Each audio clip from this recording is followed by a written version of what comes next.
哎，行了，好痛啊！大师兄，大师兄，你怎么了？你的头到底怎么了？你们是谁啊？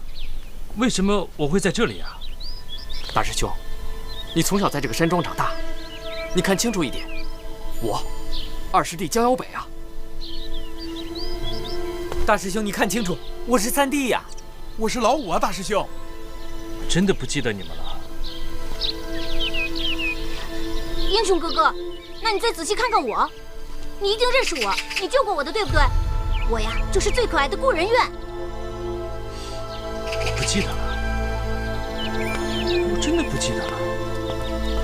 大师兄，你再仔细的想一想。我想不起来了，我真的想不起来。你们不要再逼我了。完了，受伤了，傻了。不可能，曼陀淑英配上海飘霄的药力非常神奇，大师兄不可能变成这个样子。难道是内湖药？是不是内湖药出了什么问题？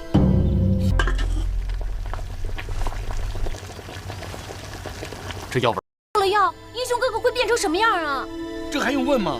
你没看见他现在的样子吗？本来是傻，现在该痴呆了。哦，那既然我们找错了海飘霄，我们再找一回，我们保证这次不会再找错了。来不及了。大哥哥，你说的来不及是什么意思？你不知道，这曼陀淑英10年开一次，错过了这次，只怕要再等10年。再等10年，那英雄哥哥就这么傻下去啊？现在也只有等师傅他老人家回来了。他老人家医术高明，说不定他会有办法。都是我不好，是我伤害了英雄哥哥，都是我不好。小兄弟，你也不用太自责了，我知道你尽力了。事到如今，我们也只能听天由命了。英雄哥哥，难道你对以前的事情一点都想不起来了吗？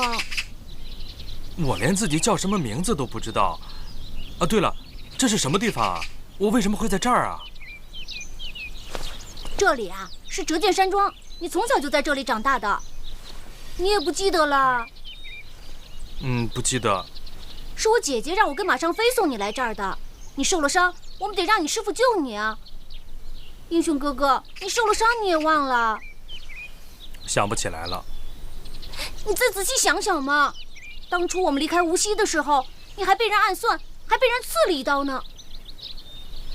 你看看，就是这儿。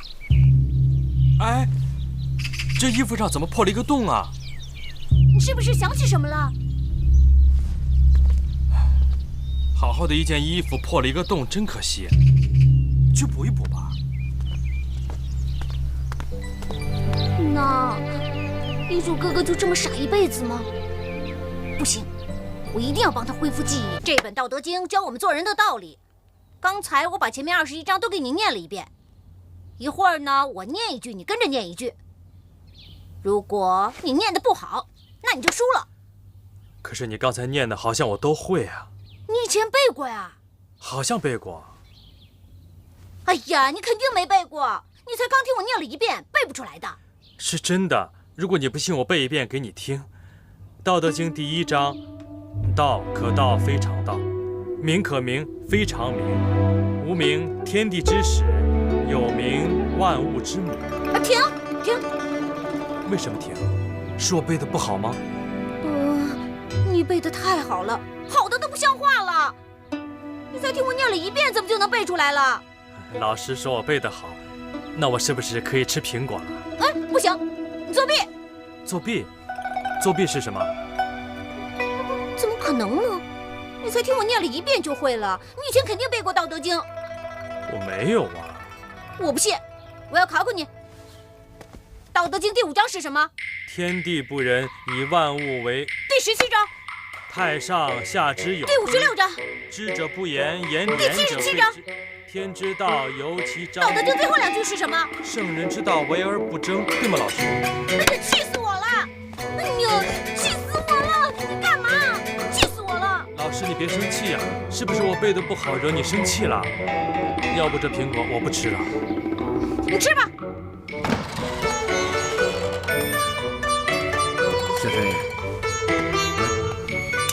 跟他生什么气？他是个傻子，是个白痴，不用较劲。他太厉害了！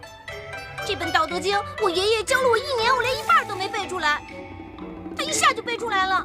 我不管！天哪，我是看不得你生气，你被别人欺负。我给你报仇怎么样？你怎么报仇啊？两人站起来。老大有什么吩咐？跟我出去一趟，我教你功夫。怎么样？我刚才那套虎形拳打得虎虎生威吧？打得好。马尚飞，我跟你说过多少遍了，你打的这套拳叫猪心爪，难看死了。难看不重要，重要的是让他学，他学不会。我尽量试试。好，不过我告诉你啊，这套拳是我毕生所学，一定不要打得太难看，不许给我丢脸。我尽量不给老大丢脸。你哪那么多废话呀？开始吧。好。呼呼生威！打完了。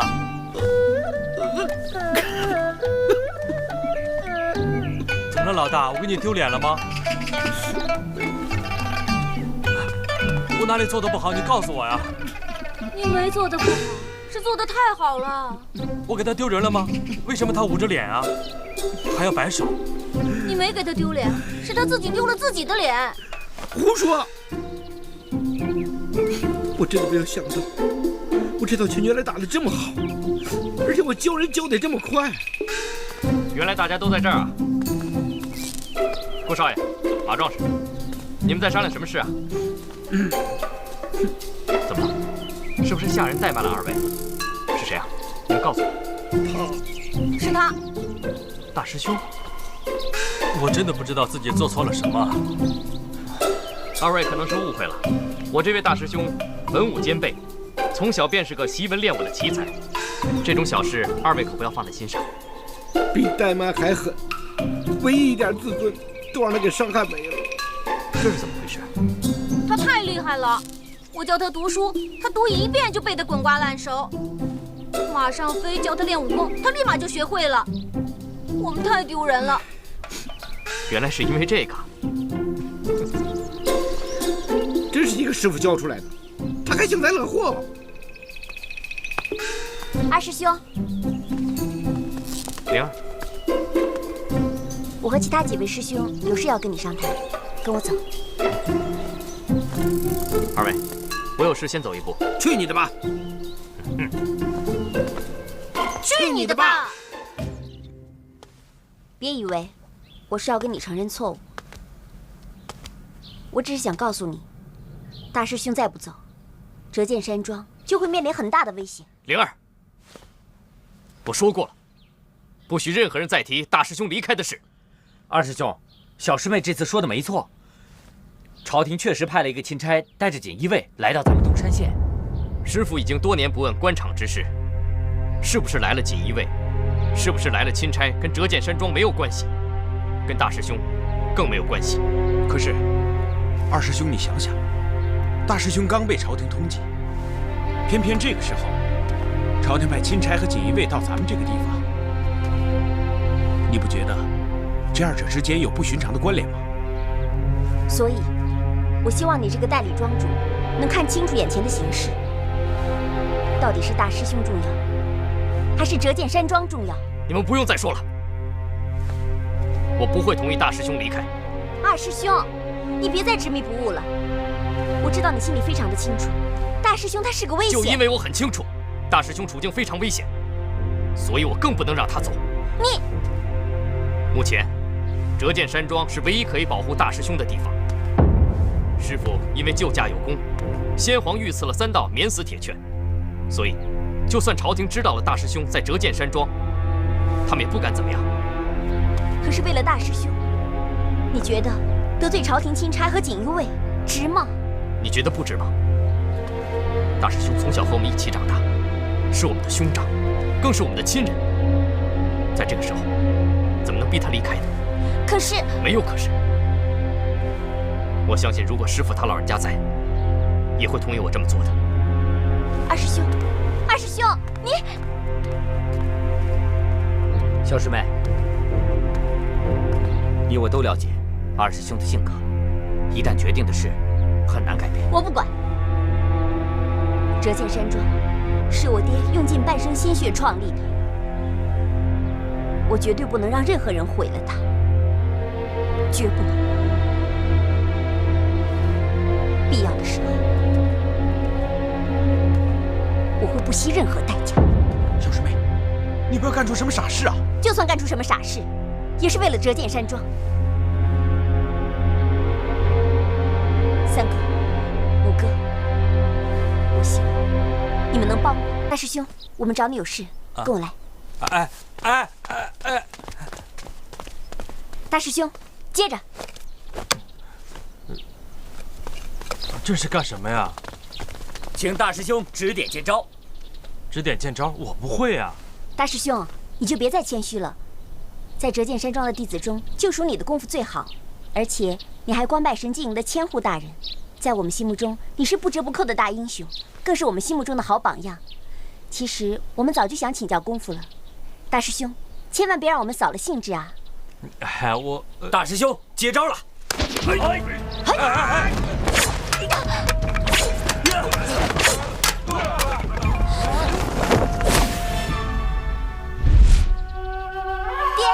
师傅，你们简直是胡闹！请出家法。爹，师傅，师傅，都怪姚北督导无方，才发生了今天的事情。姚北愿意带师兄弟们接受一切惩罚。受罚的应该是我。红影，你是折剑山庄的大弟子，你来执行家法吧。您说我怎么了？为师的话你都不听了？来，打我！我不能打，更何况我不知道为什么打你。我战天云教徒无方，愧为人师，愧为人父，不该打吗？爹，够了！是我让他们帮我制服大师兄送进官府的，可是我没有错，你也用不着这样。你还不知错？我这都是为了折剑山庄，我错在哪里？同门相残，这就是你犯的最大错误，你还不知悔改？师傅，徒儿愿意带灵儿受罚，这件事情就住口！好了好了，别因为我闹得不开心。我知道战姑娘一直不喜欢我给大家添了很多麻烦，我看我还是离开好了。慢着！折剑山庄永远是你的家，这里没有一个人说你是麻烦。这里会是我的家吗？红叶，你师傅，大师兄受过伤，失去了记忆，以前的事情他都不记得了。什么？既然说这里是我的家，你能不能帮我一个忙？小少爷，你说这鸟人真傻还假傻呀？这么长时间过去了，怎么还不回来救咱们呀？你别抱怨那么多了，英雄哥哥肯定是有什么事儿给耽误了。哎呀，腿都麻了。虫子！小少爷，别害怕，虫子不会咬人的啊。我是不害怕，那就好。可是它在你的脚底下呢。啊？哎，小少爷，你可别开这种玩笑，我最怕虫子了。腿，小少爷，怎么办啊？就把他弄死啊！你撞树你就不害怕了，一撞它就死了。撞树？哪有树啊？你后面啊。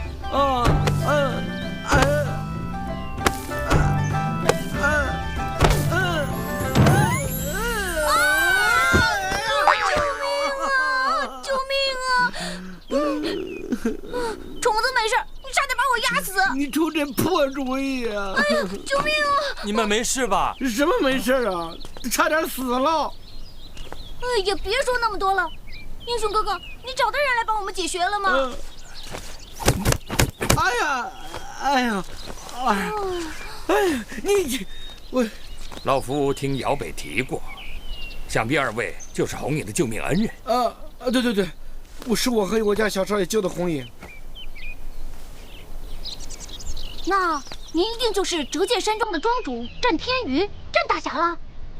正是在下。